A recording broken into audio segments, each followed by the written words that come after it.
बहुत समय पहले की बात है। धर्मपुर नाम का एक शांत और सुंदर गांव हुआ करता था। गांव चारों तरफ हरियाली से घिरा हुआ था। उसी गांव में एक कुम्हार रहता था जिसका नाम मोहन था। मोहन बहुत ही सीधा साधा, मेहनती और ईमानदार इंसान था। वो रोज सुबह सूरज निकलने से पहले उठता, अपने बैलों के साथ मिट्टी लेने जाता और फिर दिन भर चाक पर बर्तन बनाता रहता। मोहन के परिवार में उसकी पत्नी गौरी और उसके दो बच्चे राजू और पिंकी थे। पैसे ज्यादा नहीं थे, लेकिन मोहन अपने काम से खुश था। मोहन अपने बनाए हुए मिट्टी के बर्तन गांव के बड़े व्यापारी सेठ भवानी लाल को देता था। सेठ भवानी लाल वही बर्तन शहर में ऊंचे दामों पर बेचता, लेकिन मोहन को हमेशा कम पैसे देता था। घर की चिंता एक सुबह गौरी बोली, सुनिए, आज आप जल्दी काम पर निकल जाइए। बच्चों को स्कूल छोड़ने मैं ले जाऊंगी। मोहन बोला, ठीक है, लेकिन आज सेठ जी से पैसे की बात जरूर करूंगा। गौरी थोड़ी उदास होकर बोली, राजू की स्कूल फीस बाकी है।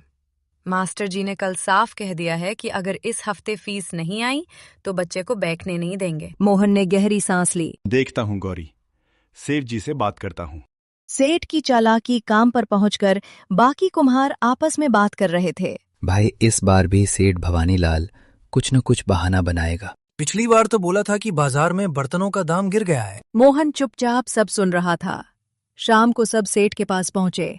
सेठ जी, महीना पूरा हो गया है, हमारी मजदूरी दे दीजिए। सेठ भवानी लाल ने आराम से कहा, अरे भाई, अभी पैसा नहीं है, माल नहीं बिका है, 2-3 दिन बाद। सब मजबूर होकर लौट आए। कम मजदूरी का अपमान।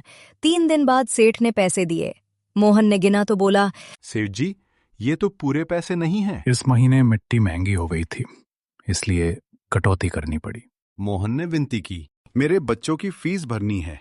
सेठ ने सख्ती से कहा, लेना है तो लो, नहीं तो कहीं और काम ढूंढ लो। मोहन चुपचाप पैसे लेकर घर चला आया। दूसरा काम खोजने की कोशिश। रात को गौरी रो पड़ी। इतने पैसों में घर कैसे चलेगा? मोहन बोला, कल सेठ के यहाँ काम करके मैं कोई और काम भी ढूंढूंगा। अगले दिन मोहन पूरे गांव और आसपास के कस्बे में काम ढूंढता रहा, लेकिन हर जगह उसे मना कर दिया गया। थक हार कर लौटते समय अचानक तेज आंधी आ गई। मोहन पास की एक पुरानी बावड़ी में जाकर छिप गया। बावड़ी के अंदर उसे एक पुराना मिट्टी का घड़ा दिखा। जैसे ही उसने घड़े को छुआ, एक आवाज आई, रुको! मोहन डर गया। एक तेज रोशनी के साथ एक रहस्यमयी साधु प्रकट हुआ। साधु बोला, डरो मत, मैं इस बावड़ी का रक्षक हूं। तुम यहां इसलिए पहुंच पाए क्योंकि तुम्हारा मन साफ है। साधु ने कहा, यह कोई साधारण घड़ा नहीं, बल्कि इच्छा घड़ा है। इच्छा घड़े का नियम। साधु बोला, इस घड़े में जो चीज एक बार डालोगे वही हमेशा निकलेगी। लालच किया तो सब खत्म हो जाएगा। मुझे बस अपने परिवार का पेट भरना है। साधु मुस्कुराया और अदृश्य हो गया। जीवन बदलने वाला फैसला। मोहन घड़ा घर ले आया। गौरी को सब बताया। दोनों ने सोच समझकर घड़े में एक अच्छा मिट्टी का बर्तन डाला। घड़ा भर गया। एक के बाद एक सुंदर बर्तन निकलने लगे। ईमानदारी की जीत। मोहन अगले दिन बाजार गया, लेकिन उसने बर्तन उचित दाम पर ही बेचे। लोग उसकी ईमानदारी से खुश हो गए। धीरे धीरे उसका नाम दूर दूर तक फैल गया। मोहन ने बाकी कुम्हारों को भी अपने साथ जोड़ लिया। सेठ को सबक। सेठ भवानी लाल को जब पता चला तो वो शर्मिंदा हो गया।